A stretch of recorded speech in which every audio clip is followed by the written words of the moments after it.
اگلا سوال یہ کیا ہے کہ قتل کے ملزم کو پھانسی پر لٹکانا کیسا ہے؟ شریعت اسلامیہ کے اندر اس کا کیا حکم ہے؟ برائے کرم تفصیل سے بتا دیجیے۔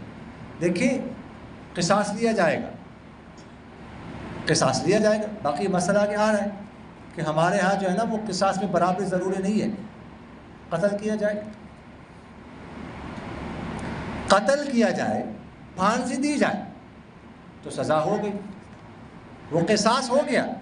لیکن ایک مسئلہ ایک اور ہے کہ دنیا میں تو قصاص ہو گیا، آخرت میں گناہ معاف ہوگا کہ نہیں، یہ مسئلہ اور ہے، ایک اختلاف مسئلہ ہے، تفصیلی مسئلہ ہے، آپ لوگوں نے پڑھا ہے یا پھاڑا ہے کہ حدود کفارات ہے کہ نہیں۔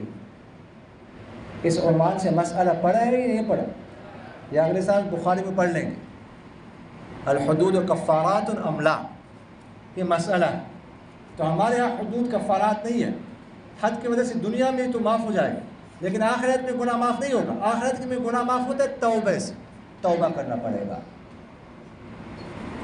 سمجھ آ رہی کہ نہیں آ رہی؟ جی